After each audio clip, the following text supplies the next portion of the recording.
Selamat malam saudara, kembali kami hadir menjumpai Anda dalam dialog aktual. Saudara, malam hari ini saya akan mengajak Anda untuk berbincang tentang bagaimana kemudian kita mengelola wilayah perbatasan kita. Perbatasan seringkali disebut sebagai beranda bagi Republik, dan karena dia beranda, maka sesungguhnya perhatian kita semestinya jauh lebih besar untuk wilayah perbatasan. Lalu bagaimana pengelolaannya sejauh ini? Kita akan diskusikan masalah ini, saudara, bersama dua narasumber saya yang saat ini telah hadir di Studio 6 TVRI. Saya perkenalkan, di sebelah kanan saya Ibu Hajah Nandi Sulistiani Herawati SEMM, anggota Komisi 1 DPR RI, yang juga akan maju Ibu ya dari Dapil Kepulauan Riau. Selamat malam Ibu. Insya Allah selamat malam. Terima kasih Ibu sudah hadir di sini, dan di ujung sana juga sudah hadir Bapak Hendrik Rudolfswaro, perintis dari LSM Perbatasan Nusantara. Selamat malam. Pak Hendrik, terima kasih Pak Hendrik.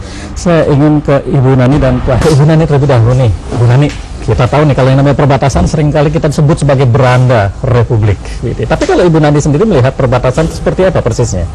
Kalau saya lihat pengelolaannya dalam hal ini kan kita mengacu kepada Undang-Undang nomor 48 ya, itu tahun 2008 kalau tidak salah, itu tentang bagaimana wilayah negara kita, lahirnya BNPB dan sebagainya.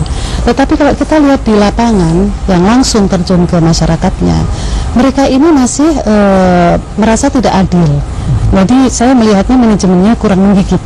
Iya, dalam memanage wilayah perbatasan ini. Kalau Ibu Nani sendiri melihat, karena Ibu kan sering tentunya berkunjung ya ke wilayah-wilayah terdepan dari Republik ini, apa biasanya keluhan-keluhan yang kerap kali muncul dari masyarakat kita di sana, Ibu? Ya, jauh sebelumnya kalau saya melihat ke perbatasan di Papua, seperti di Aceh, di Pulau Nias dan lain sebagainya, perbatasan kan ada dua ya, jadi perbatasan wilayah laut dan perbatasan wilayah daratan. Kalau kita lihat perbatasan wilayah daratan itu seperti di Papua dengan Papua Nugini ya, seperti kalau di laut umpamanya di Kepulauan Riau dengan negara lain, Palau juga ya, Sulawesi Utara, Aceh dan sebagainya. Jadi itu yang harus kita pikirkan. Masyarakat di perbatasan ini masih jauh tertinggal. Kalau saya mengatakan ada 7T, kemarin sudah ada rencana kita untuk membuat undang-undang tapi belum terselenggara oleh pemerintah, yaitu untuk percepatan pembangunan daerah kepulauan ya. Karena mereka ini masih disebut terbodoh, tertinggal. Ini saya tidak terima. Iya. Karena itu wilayahnya kan sangat kaya. Negara kita kan negara maritimnya. Katanya beranda. Iya, itu. Karena menghadapi orang negara lain kan kita harus sudah siap mandiri gitu. Iya, dalam situasi semacam ini kalau kemudian kita bicara tentang kebijakan yang digigit, rekomendasi strategi kebijakan yang kemudian dirancang atau dikeluarkan oleh Komisi 1 sendiri persisnya seperti apa, Bu? Kita sudah mengacu kepada semua anggaran kita tujukan kepada wilayah perbatasan yang tadi disebut beranda ya. Mungkin kalau kita mengatakan ada daerah yang blind spot tadi, blind spot itu mungkin dari udara, darat dan laut juga, seperti di international water ya, itu pasti blind spot. Di udara mungkin wilayahnya itu angkatan udara lebih mengetahui hal ini ya. Mungkin kita membutuhkan radar yang lebih canggih ya, sehingga wilayah blind spot itu diperlukan sekali. Nah, tentang modernisasi alutsista serta penambahan insentif bagi aparat TNI darat, laut dan udara di perbatasan harus dibedakan dengan yang di darat, tentunya yang di kota ya, karena mereka ini arealnya, teritorialnya lebih sulit saya kira, apalagi mereka harus beradaptasi dengan masyarakat yang masih dikatakan tadi tradisional sekali ya, gitu. Mungkin diperdalam dari Pak ini bisa. Baik, saya ingin ke Pak Hendrik. Pak Hendrik sebagai seseorang yang berkecimpung mendalami bagaimana persoalan-persoalan di kawasan perbatasan, apa yang bisa diceritakan oleh Pak Hendrik? Baik, saya ingin kembali kepada Undang-Undang 43 tahun 2008 tadi, itu tentang wilayah negara ya kan. Nah, di situ lahir yang namanya BNPB, dibentuklah yang namanya Badan Nasional Pengelola Perbatasan. Nah, berdasarkan dari undang-undang itu turun namanya Perpres nomor 12 tahun 2010, terbentuk sebuah struktur ya kan. Itu terdiri dari 3 Menko. Ketua Dewan Pengarah adalah Menko Polhukam, Menko Perekonomian dan Menko Kesra ya kan. Saat ini kepala BNPB adalah Bapak Gani Fauzi, yang hal ini selaku kepala Menteri Dalam Negeri malah di situ, dengan beberapa anggota antara lain Panglima TNI, Kapolri ya kan, Menteri Luar Negeri ya kan, termasuk boleh dikatakan 13 gubernur perbatasan, provinsi perbatasan tadi itu ya kan. Nah, sesuai dengan arahan dari Bapak Menko Polhukam bahwa dibutuhkan 4 pilar itu dalam memenuhi perbatasan ini. Pertama adalah pemerintah tadi BNPB, terus perguruan tinggi ya kan, dan tidak kalah pentingnya adalah dunia usaha melakukan investasi. Jadi tidak bisa hanya dari dana dari pemerintah pusat saja, dari dunia usaha pun juga dibutuhkan sekali. Nah yang keempat yaitu partisipasi masyarakat. Partisipasi termasuk dalam hal ini LSM dan ormas ya kan. Nah disinilah lahir yang namanya LSM Perbatasan Nusantara. Perbatasan itu sebenarnya kependekan dari kata percepatan pengembangan masyarakat perbatasan. Itu inti daripada berdirinya LSM Perbatasan ini ya kan. Di situ. Pak Hendrik, kalau kemudian kita bicara tentang kesejahteraan, seringkali masalah ini agak cukup mencuat dan menjadi konsentrasi kita bersama. Bagaimana persis situasi dan persoalan yang muncul di sana? Ya, memang pemerintah sudah berlari, ya kan, menurut kami LSM Perbatasan yaitu dengan adanya undang-undang, Perpres dan apa semuanya sudah dilaksanakan oleh BNPB dengan baik, menurut hemat kami, ya kan. Tapi implementasi di lapangan yang kami lihat, menurut laporan yang kami akan dapatkan dari koordinator kami, ya kan, koordinator mulai dari Sabang hingga ke Merauke, ya kan, masih banyak kendala. Pertama yaitu di bidang infrastruktur, Sabang hingga ke Merauke, ya kan, masih banyak kendala. Pertama yaitu di bidang infrastruktur yang belum terimplementasi, belum terlihat ya kan, beberapa itu hal ini. Dan yang kedua yaitu mengenai pelayanan sosial dasar, pendidikan, kesehatan ya kan. Nah ini belum terlihat sama sekali. Yang tiga kalah pentingnya yaitu penguatan kelembagaan. Dalam hal ini kita mensosialisasikan wawasan kebangsaan kepada masyarakat itu. Karena kenapa? Mereka berada di perbatasan dengan negara lain. Ya kan? Ini salah satu faktor yang penting sekali di situ ya kan. Nah untuk itulah makanya LSM Perbatasan berdiri. Kami ada 5 orang ya kan. Kami sendiri sebagai perintis dengan ada saudara Roni Barau, ada Tuar Palilingan, ada Pak Fritz Sumimbang, orang asli dari apa itu juga, dan luar ya kan. Nah di Talaut kami punya juga Yoce Badam, Pak Yoce Badam, untuk melihat seperti kita ketahui Kabupaten Talaut itu memiliki sebuah pulau namanya Pulau Miangas. Nah kita kan selalu menamakan Nusantara ini dari Sabang hingga Merauke, dari Pulau Miangas hingga Pulau Rote ya. Ibu Nani, ada persoalan kesejahteraan dan saya kira memang ada korelasi yang kuat dengan dunia pendidikan dan hal yang lainnya adalah infrastruktur. Dua hal yang agaknya masih menjadi masalah dalam konteks implementasi ya Pak Hendrik ya. Kalau kemudian dari katakanlah Komisi 1 sebagai yang mengawasi bagaimana kemudian kawasan perbatasan dikelola, apa yang bisa Ibu sampaikan? Begini, kita ini kan baru satu ya perbatasan Sulawesi Utara dengan Filipina. Yang itu kita ada perjanjian border crossing agreement ya. Saya kira dari beberapa provinsi perbatasan yang lain belum ada. Nah, kalau sudah dibuat seperti itu, otomatis kita akan menyerap investor, ya kan? Nah, investor yang masuk di dalam wilayah perbatasan tersebut, dengan adanya investor maka tenaga kerja akan terserap. Nah, dengan adanya tenaga kerja maka program pemerintah akan masuk dalam hal itu, sehingga mereka akan mandiri. Dengan adanya kemandirian masyarakat perbatasan Kepulauan Riau ataupun masyarakat perbatasan Natuna ya, ataupun di Papua dan sebagainya, otomatis ekonomi mereka akan terjamin. Nah, kalau mereka tidak mandiri, kita akan sulit masuk di dalam hal mengatasi sosialisasi dalam konteks kemiskinan tadi. Jadi kita tidak ingin negara kita kaya. Nah, mereka harus diajarkan bagaimana mereka mandiri. Baik, saya membayangkan ini kita akan berhadapan dengan satu situasi liberalisasi perdagangan, pasar tunggal nanti ketika ASEAN 2015 begitu sudah tidak terlalu lama. Masyarakat di kawasan perbatasan saya kira adalah orang-orang yang akan berinteraksi dan berhadapan langsung dengan situasi semacam ini. Saya ikut Pak Hendrik kali. Pak Hendrik, bagaimana kemudian masyarakat kita disiapkan menghadapi situasi yang saya kira memang kalau kita tidak siap agak mencemaskan situasinya. Ya betul. Pertama begini kan, saya ingin mempilah ya kan, perbatasan itu ada 4 hal itu. Pertama adalah hankamnya, ya kan. Yang kedua infrastruktur tadi, terus pelayanan sosial dan sosialisasi kebangsaan ya kan. Kebetulan Ibu Nani kan di Komisi 1. Komisi 1 itu lebih kepada hankamnya ya kan. Mungkin kalau infrastrukturnya nanti di Komisi 5 misalkan, itu yang lebih mengenal detail teknisnya masalah itu ya kan. Nah, terkait dengan tadi perdagangan bebas, betul. Kita akan masuk di dalam pasar bebas AEC namanya, ASEAN Economic Community ya kan, tahun 2015. Masyarakat pertama yang akan menghadapi perdagangan bebas darat dan laut itu adalah masyarakat perbatasan di utara nanti. Mereka lah yang pertama-tama. Mereka adalah sebagai beranda kita menghadapi arus barang masuk dan keluar tadi itu ya, ke situ. Makanya sebenarnya pada kesempatan yang berbahagia ini kami ingin atas nama LSM Perbatasan menghimbau, mengajak masyarakat luas dari Sabang sampai Merauke, termasuk dari Pulau Jawa dan itu ya. Mari kita memberikan perhatian khusus kepada masyarakat perbatasan kita ini. Ya. Saya ingin mengkonfirmasi saja, betulkah kemudian masyarakat di perbatasan itu seringkali justru mendapatkan suplai bahan makanan itu datang dari negara tetangga? Betul, ya. Itu karena lebih dekat ya kan. Lebih dekat. Harga barangkali juga lebih murah. Ibu nanti bisa ceritakan. Iya betul. Kita lihat di daerah Papua ya, salah satu pulau ya, itu mereka tahunya hanya Australia. Jadi barang yang masuk itu semua dari Australia. Bahkan di situ ada satu gereja kan, di situ masyarakatnya semua masuk di dalam gereja itu. Wilayahnya wilayah Indonesia. Jadi semua mata uangnya mata uang di Australia. Nah, begitu juga di Kepulauan Riau, itu mata uang mereka sudah transaksinya bisa pakai dolar Singapura. Yeah. Nah, jadi mereka ini sebenarnya sudah lebih canggih daripada kita menghitung rupiahnya. Sudah terbiasa gitu. Sudah terbiasa ya. Yang saya cemaskan jangan-jangan nanti beberapa kawasan Indonesia masyarakatnya membeli merah putih pun juga tidak dengan mata uang rupiah. Saya khawatir ya. Jangan lupa.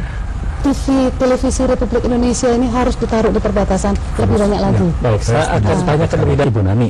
Ini kalau kemudian kita menyimak bagaimana masyarakat perbatasan itu berinteraksi, informasi saya kira kan nggak hanya diterima. Jangan-jangan informasi yang diterima dari negara tetangga lebih banyak terserap.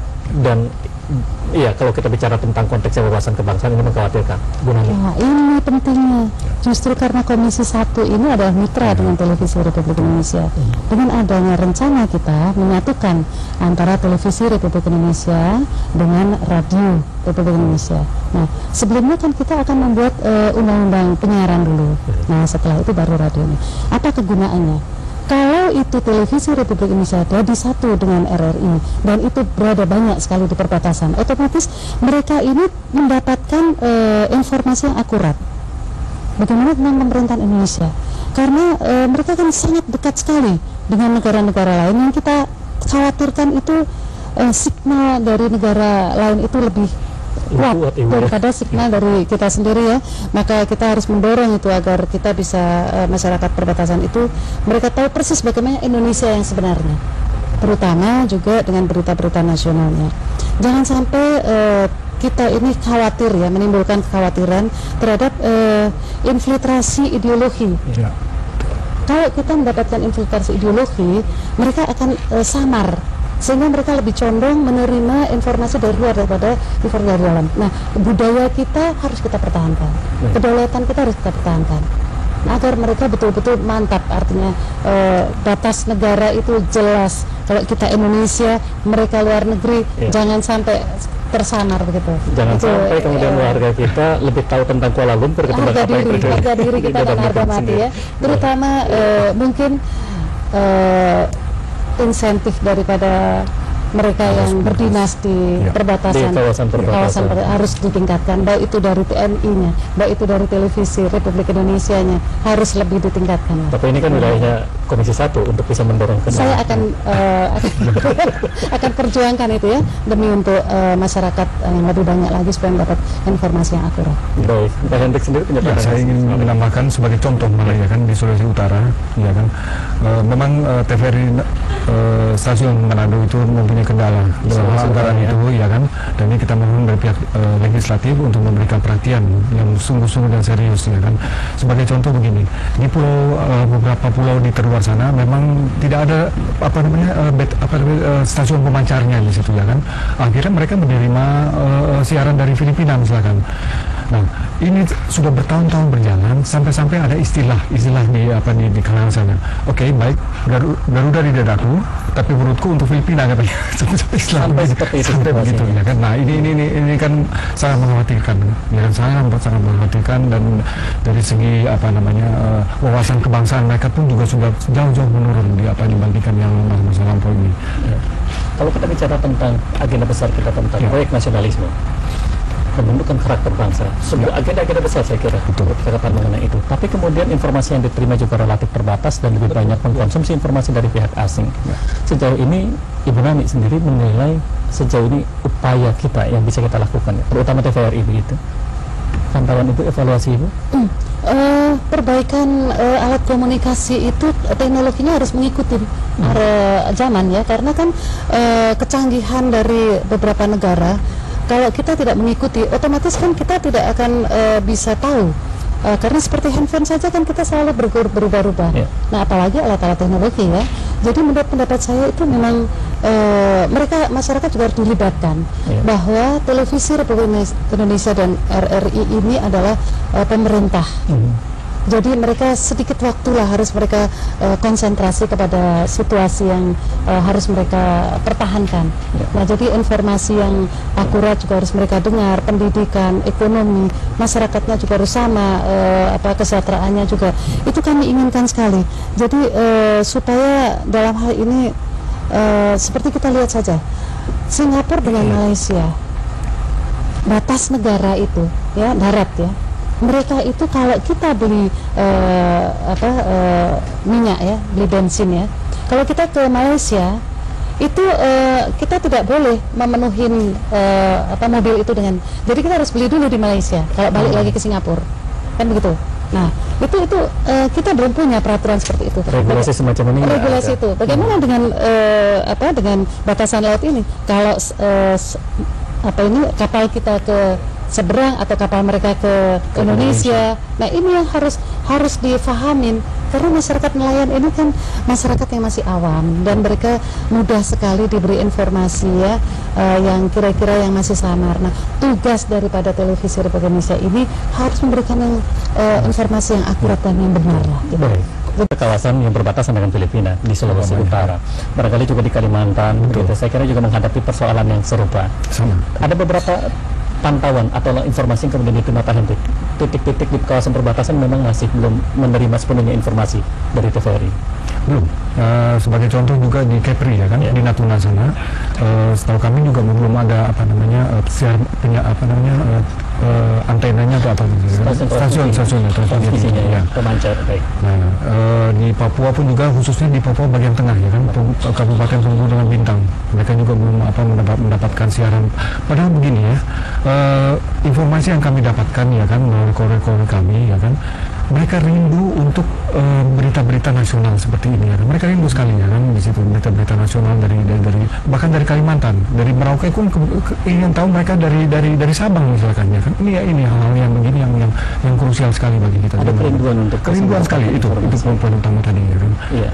Dan untuk kebutuhan pemancar ini barangkali Ibu ya, saya ingin konfirmasi lagi sebagai anggota Komisi 1 Ibu ya, pemancar itu barangkali memang tidak ada di semua titik dan sebagian barangkali juga mengalami kerusakan, tapi kemudian ini kan membutuhkan semacam politik anggaran yang serius untuk memastikan hak warga negara di kawasan perbatasan atas informasi terpenuhi. Mereka ini kan hanya mendengar dan melihat, betul nggak? Ya kan, masyarakat itu mendengar dan melihat. Nah, sedangkan kalau kita masih klasifikasi belum ditingkatkan klasifikasi A, itu kita tetap akan sepeleteran dengan negara lain yang tadi dikatakan blank spot tadi. Nah, bagaimana caranya kita menembus? Itu harus ditingkatkan ya, tentunya anggarannya juga menyangkut juga ya. Tapi itu perlu berimplikasi kepada anggaran, harus diimplikasikan pada anggaran. Baik, silakan Pak. Terima kasih. Pertama yang kami ingin sampaikan bahwa marilah ajakan kami ya kan, himbauan kami kepada masyarakat luas ya kan, marilah kita memberikan simpati dan memberikan dukungan terhadap masyarakat di perbatasan itu ya kan. Jangan sampai yang tadi saya sudah sampaikan di situ ya kan. Ada satu hal penting yang yaitu apa? Adanya penegasan oleh pimpinan negara terkait koordinasi oleh kementerian dan lembaga kepada pelaksana undang-undang ini, yaitu kepada BNPB. Ini masih ada sedikit hambatan di situ ya kan. Nah, harapan kami yaitu pada akhirnya nanti sesuai dengan semboyan LSMPN perbatasan Nusantara, bahwa di masyarakat perbatasan dapat menyuarakan bahwa demi merah putih untuk bangsa negara kita ada di perbatasan. Pak Henry, Ibu nanti catatan penutup Ibu. Saya sangat berterima kasih diberi kesempatan ini. Mereka juga saudara kita juga. Mereka juga satu bangsa, satu bahasa, dan kita harus memperkuat negara Republik Indonesia dalam hal ini. Karena mereka juga bukan orang lain. Jadi mereka adalah bangsa kita sendiri yang kita akan menjemput masa depan yang lebih baik lagi. Pamungkas dari Ibu Nani. Insya Allah. Terima kasih. Pak Henry, terima kasih. Dan saudara, demikianlah dialog aktual kita pada kesempatan kali ini terkait dengan manajemen pengelolaan wilayah perbatasan.